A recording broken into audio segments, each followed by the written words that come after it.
Hi, ladies. Welcome to the first Women's Wisdom Village of 2021. If this is your first time coming to one of these meetings with me, well, this is video. Welcome. If you attended in 2020, welcome back. This is a recording of the content if you couldn't make the Zoom meeting. This year, I'll be hosting the village once a month, and each month we'll focus on a different goddess from world mythology. So I hope you'll come and join us live. We're going to be taking a look at how these ancient goddesses and their mythologies offer new perspectives on issues that concern regent women. As regent women aged 45 to 70, we're living in what is potentially the most powerful stage of our lives. It's my hope that through the exploration of myths and archetypes together, we can discover gems, new understandings, and insights about how to live our most fulfilled, authentic lives. A mythic view can help us see where we've come from, where we are, and where we might want to go. It can help us see the larger historical arc of human troubles, pain, and ultimately transformation. Myth shines a light on the common denominators of the human condition, and understanding these human stories as descriptions of universal human experiences can help us to keep from falling too far down that rabbit hole of depression or anxiety, despair, by reminding us that we're not the only ones who've lived through hard times. And myth shows us that, yes, even goddesses suffer. I'm Dr. Andrea Modestet-Slaminski, which is too much of a mouthful for me even. So call me Andrea or Dr. A.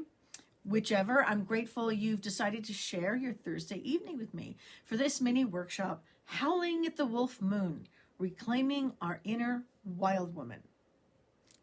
When I first launched the village, it was in response to the pandemic and to the upheaval of our lives. I wanted to offer a forum, a place for women to gather, even though it was virtual. Now, a year later, I'm planning to return to a format that's a hybrid of what I was doing before the pandemic and after. I used to host monthly gatherings here in my studio with a little wine, a little nosh, the exploration of a goddess from world mythology, mixed in with a little ritual and ceremony. Though we can't meet here or have an in-person retreat or workshop yet, I'm looking forward to getting back to a similar theme. Okay, tonight is the full wolf moon. Did anyone go outside and see it yet? The names of the full moons generally come from Native American tribes, colonial American traditions, and European sources. Tonight's moon was named because in the wild, this is the month when wolves have been known to howl a lot. They use their vocalizations to achieve many things. Howling helps them define their territory. It helps them to keep track of the members of their pack, to reinforce their pack bonds, and to coordinate their efforts while hunting. The idea of howling at the moon in the middle of winter evokes images of bitter cold, silent, shadow-thick forests full of the glowing eyes of hungry wolves. It's an image of the wild. Just as there is a place of the wild in nature, there is also a wild place of the psyche. To explore the wild within and without, tonight I want to share with you some ideas from women who run with the wolves, and a reinterpreted tale of Red Riding Hood, and also an overview of the Greek goddess from antiquity, Artemis, the virginal goddess of the wild. What is the wild? Well, as long as there's been wilderness, humankind has been going out into the wild. What is it about the pull of wild places? Have you felt the pull to go into the wild? Where's your favorite place to be in nature, to be in touch with all things wild? Mine's the ocean. How does it make you feel to be there? Is our desire to get away from civilization and spend time in nature simply instinctual? Just a leftover desire to search for food and shelter over larger and larger territories? Is it that ancient thread that connects us back to our ancestors who were hunter-gatherers? Or is it more than that? For many of us, it's freeing to our souls, this idea of being in the wild, away from the shoulds and have-tos, abandoning respectability to be our essential selves, where no one judges us by any artificial standard of appropriateness, beauty, or respectability. Consider the idea of swimming naked in the ocean, laying in the sun in a distant summer meadow, or walking a trail until you're alone with nature and yourself. Or another one of my favorites, sitting in front of a blazing fire and letting my mind drift in the dancing flames. There's a part of us, a part of our deep psyche that's connected to a universal or archetypal wild woman. Who or what is this wild woman? In 1992, Jungian psychologist Clarissa Pinkola Estes published her now classic book, Women Who Run with the Wolves. If you're interested in the wild woman archetype, I suggest you read the book. In it, she goes into more detail, far more detail and depth on the wild woman than we're going to have time to explore tonight. And she uses her background as a storyteller to offer wonderful examples of the wild woman throughout myth, folk, and fairy tale. So what is all this talk of archetypes? The word archetype has been adopted by popular culture and is now used in so many contexts that the meaning is kind of becoming diluted.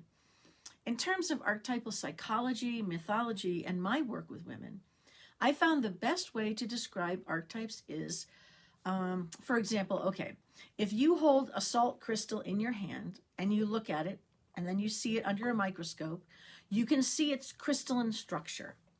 That's the preordained structure of salt, and the crystals will always grow in that form. When we dissolve the salt into water, we no longer see the crystal. It's dissolved into the water that holds it. But the salt will form crystals in the same structure as it did the first time, every time. In that water is dissolved salt. All the preordained patterns and information about salt are there, but they are unseen, yet they're there and will direct the salt's growth. Archetypes are the preordained forms, patterns, or templates from which familiar images appear and crystallize in our psyche.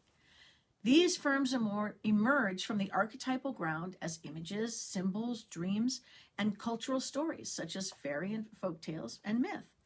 Some of these images are well-known characters that inhabit myths, fairy tales, and folklore, such as the eternal child, the wise old man, the witch, or the wise woman, the monster, the fairy godmother, the prince, the king, the queen, the good mother, the terrible mother, the father, and so on. Archetypes are neither good nor bad, but their structures always hold complementary opposites.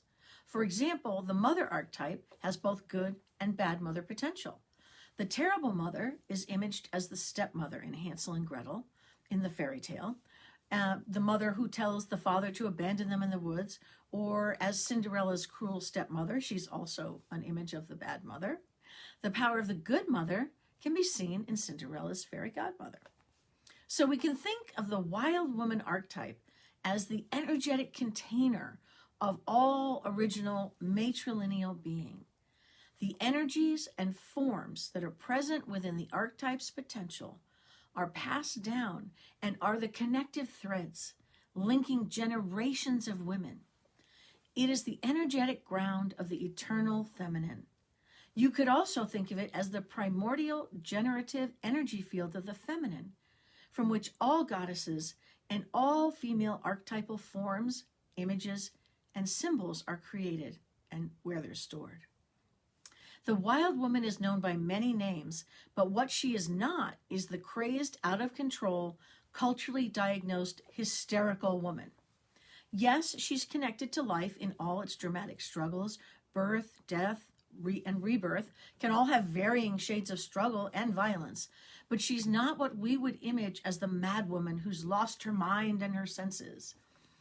In fact, the exact opposite is true. It's through all of our senses that we can at times apprehend and connect with the wild woman. We are connected at moments of heights of joy and liminal experience and in the depths of pain and despair. Whenever we feel connected to the eternal, the universal forces of life, we're in dialogue with the wild woman within. We can feel that spark of connection when we lose ourselves in the beauty of a sunset, or when you see a mountain view that takes your breath away.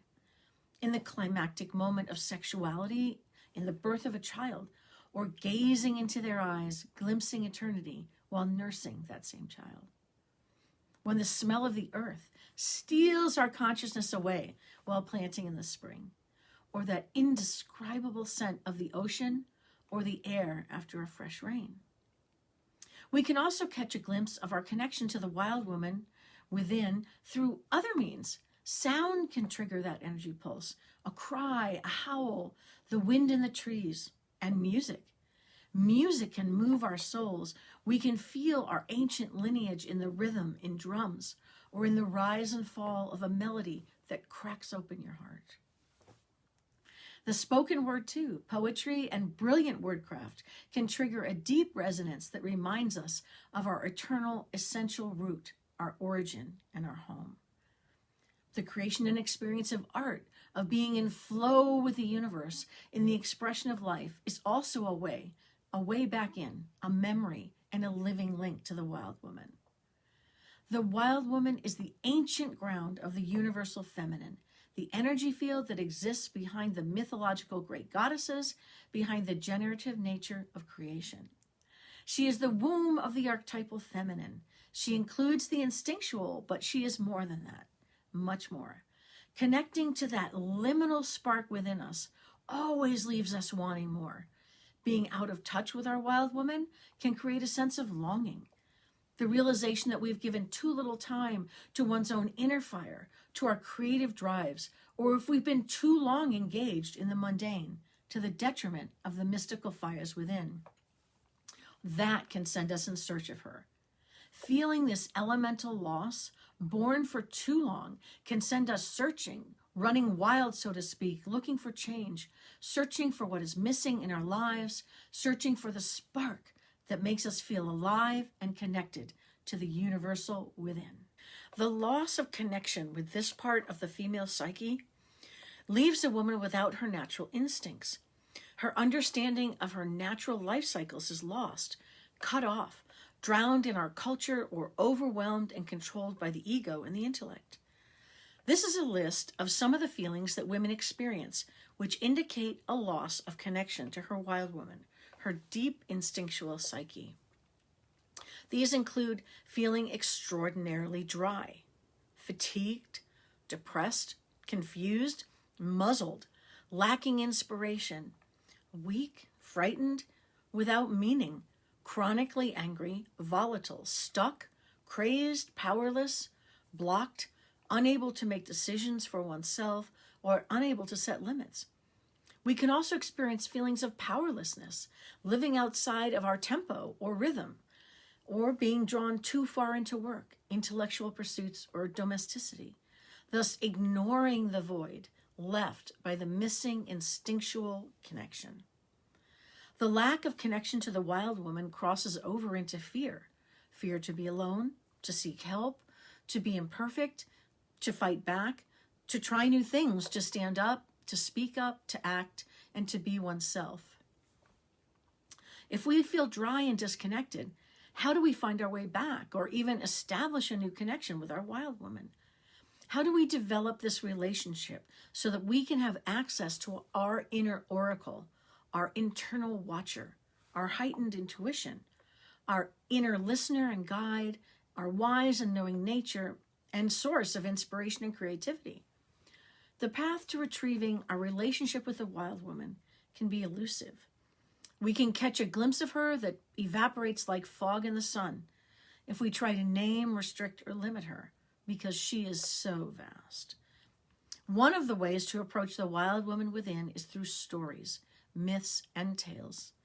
The ancient images, symbols, characters, and narratives can spark within us the vision to see within our stories, recognizing where we have closed doors, given up or given over, and conversely, where we are intrigued or inspired to go to find out more about ourselves. These stories, myths, and tales have within them markers, maps, indicators, symbols, and images to show us the way back to connection with our essential wild woman energy. I was inspired to share the idea of the wild woman on this night, the night of the full wolf moon in particular, because of the parallels that Estes draws between women and wolves in her book, and because Artemis is the virgin goddess of the moon. Estes writes, healthy wolves and healthy women share certain psychic characteristics: keen sensing, playful spirit, and a heightened capacity for devotion. Wolves and women are relational by nature, inquiring, possessed of great endurance and strength. They're deeply intuitive, intensely concerned with their young, their mates, and their pack. They're experienced in adapting to constantly changing circumstances, and they're fiercely stalwart and very brave.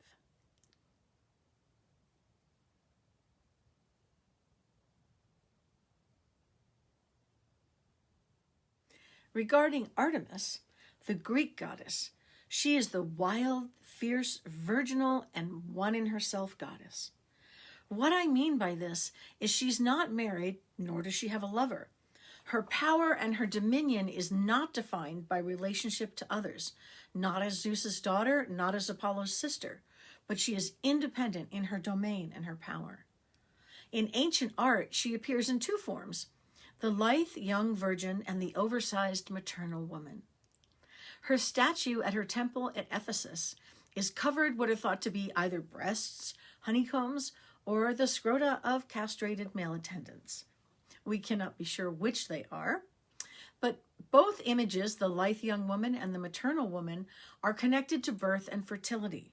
These are the opposites held within the archetype: the protector and the nurturer, and the hunter and the death dealer. As the virginal moon goddess, she patrolled the forests, protecting pregnant and newborn animals. Young girls were under her protection and served at her temple. In her forest dwelling, she was accompanied and served by nymphs. These were divine beings in the form of beautiful young women who represented the spirits within the trees, streams, and rocks, the nature spirits of the woodlands. Artemis, in both her forms, had power over reproduction and death. As Apollo's older twin, she was midwife at his birth, and she received the prayers of women in labor who petitioned her for aid and comfort, hoping for that same care that she offered the animals of the wild. Women prayed to Artemis for a swift and painless death, to be released from pain or agony by her swift, sure arrow. She is both life protector and death giver, and her myths also include dealing out death to any man who offended her. Beautiful in her own right, she is the protectress of nature, of all wild animals and young children. She's a skilled archer, untamable, invincible, and a goddess of the moon. Artemis represents sanctity and solitude, a model of natural and primitive living that we may wish to return to whenever we need to belong only to ourselves. One of the powerful aspects of the Artemis archetype for midlife women is the imaging of her femininity as pure, not diffused in relationship to children, spouse, duty, or society. To take refuge in Artemis means to give women the chance to retreat into their essential selves, to reacquaint themselves with their virginal one-in-selfness, with no needed meaning or definition from outer relationships. For those of us in midlife, this imaginal return to a time of knowing and being oneself for oneself is a powerful metaphor. Artemis represents one aspect of the wild woman. She is one archetypal representation of our wild nature. Her myths and stories illuminate the power within the one-in-herself woman. Artemis calls us to solitude in the wild, to come to know ourselves, our deep wild places, not for relationship with others, but purely for ourselves.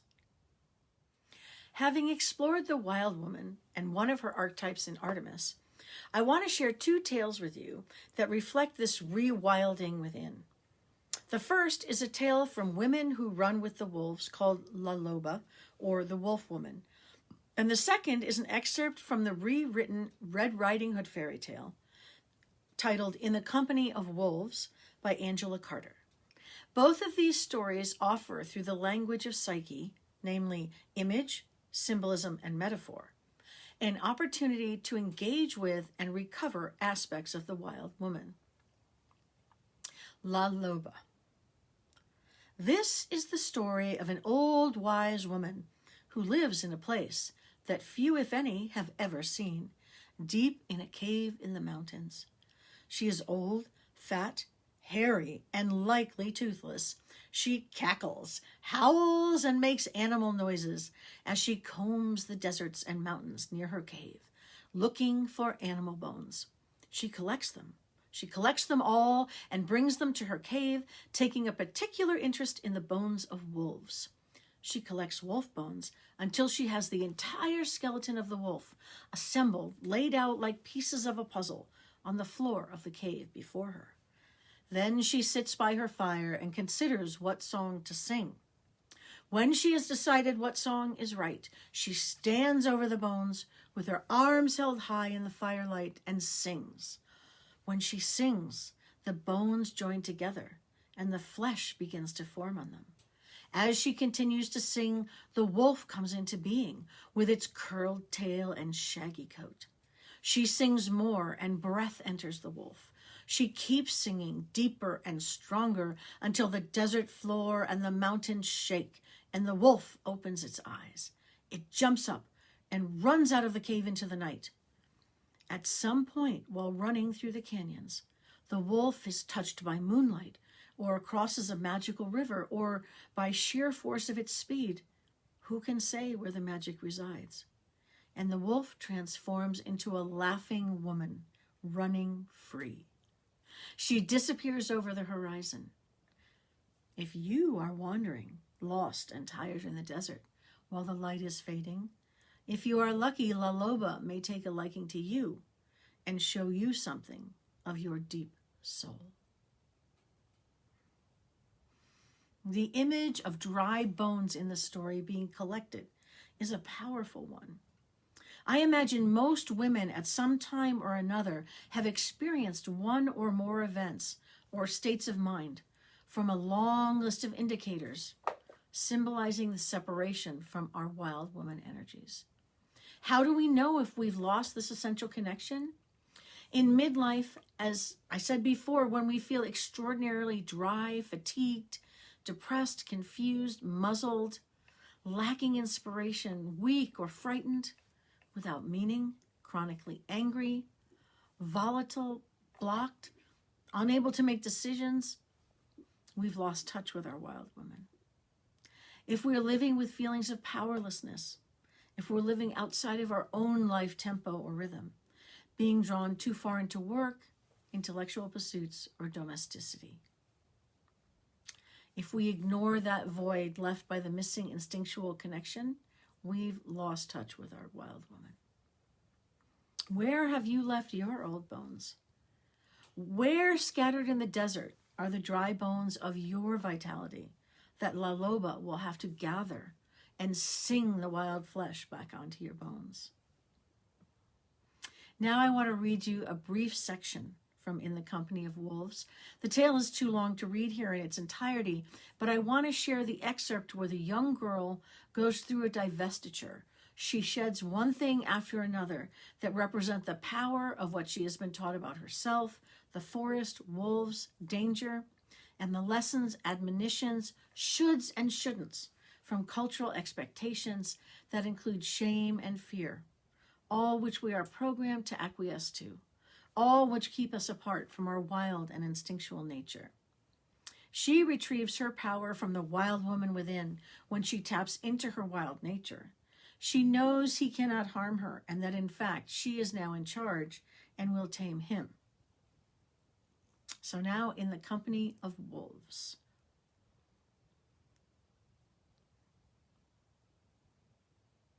Now I want to share with you an excerpt from The Company of Wolves by Angela Carter. I don't have time to read the entire tale here, but I did want to let you know a little bit of the background. So the tale starts with talking to us about the deep winter of the forest, the dangers of the wolves, the dangers of living in those forests in the winter, the danger of going out in the winter and being eaten by wolves, also werewolf lore of men being turned into werewolves, returning years later to their wives. So there's a very whole Gothic historical beginning to the tale. And Red Riding Hood goes out on Christmas Eve to bring a basket to her grandmother. And on the way, she meets a hunter who is in some ways kind of like the Green Man. He's young and virile, and he flirts with her, and he has a brace of pheasant that he's killed, and he bets her that he can find his way to her grandmother's before he does. He's using an actual compass that he shows her, and he bets her that if he gets there first, that he has to get a prize from her, which she says will be a kiss, or he asks for a kiss, which she says she will give to him. So after their flirtation, he departs into the woods, and she continues on the track. And then she finally makes it to her grandmother's house, which is where we're about to pick up. The hunter, the wolf, has made it there first. He has stripped off all his clothes. The old granny in her bed reading her Bible is horrified. He has his way with her. He eats her. He puts the bones under the bed. He changes the sheets. He dresses up as the granny and is sitting in the rocking chair, which is where we start. Rat-tat-tat. Who's there? He quavers in Granny's antique falsetto. Only your granddaughter. So she came in, bringing with her a flurry of snow that melted in tears on the tile. And perhaps she was a little disappointed to see only her grandmother sitting by the fire. But then he flung off the blanket and sprang to the door, pressing his back against it so she could not get out again. The girl looked around the room and saw there was not even the indentation of a head on the smooth cheek of the pillow. And how, for the first time that she'd seen it so, the Bible lay closed on the table. The tick of the clock cracked like a whip.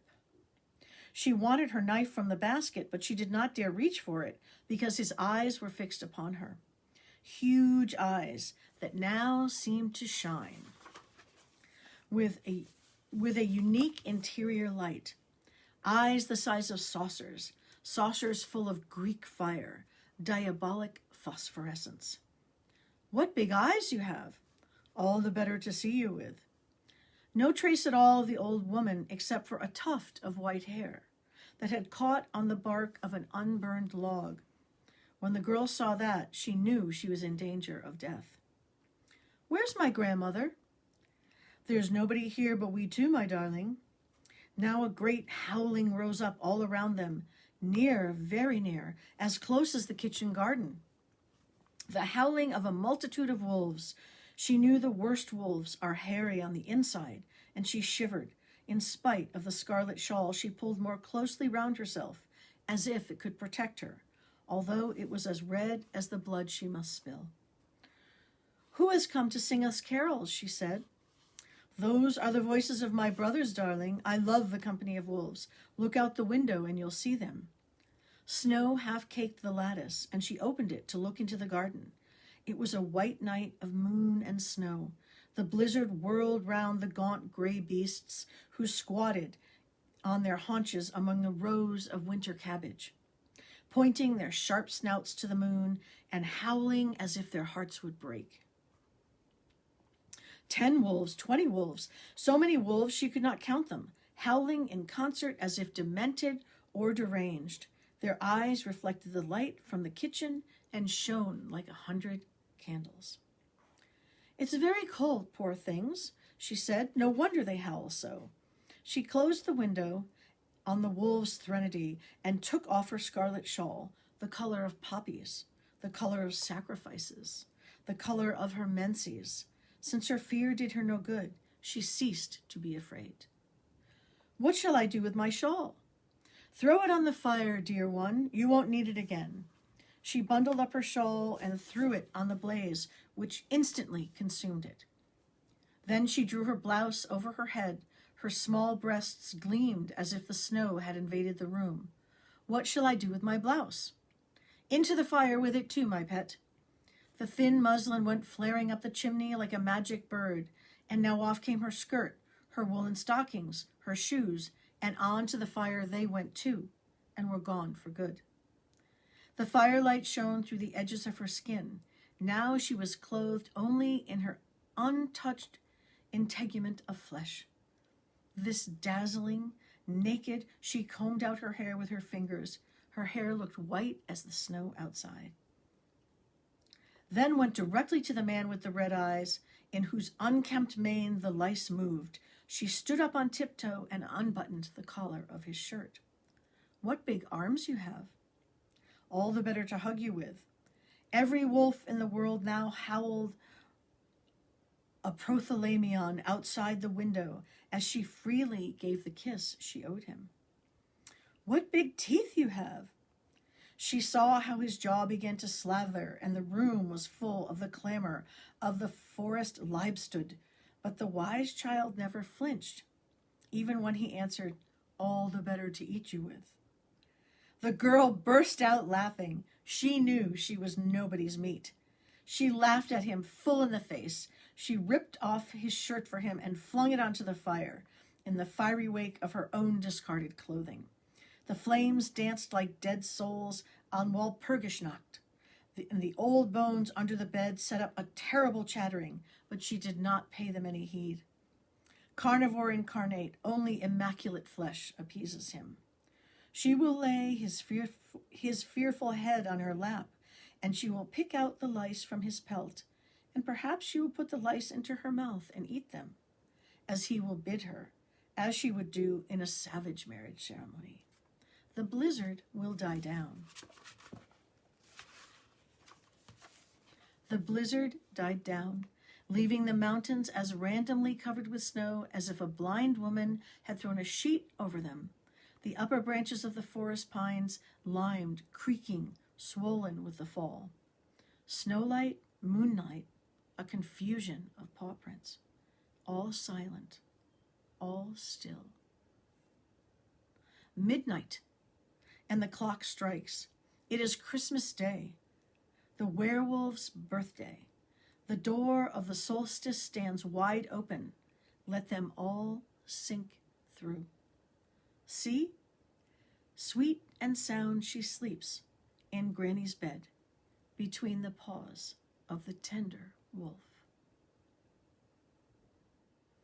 These two tales speak of the power within the wild woman, where and how we may have lost touch with her in our lives, and where we might be able to begin searching for her again. I know for me, it's been a challenge to keep in touch with my wild woman in this past year.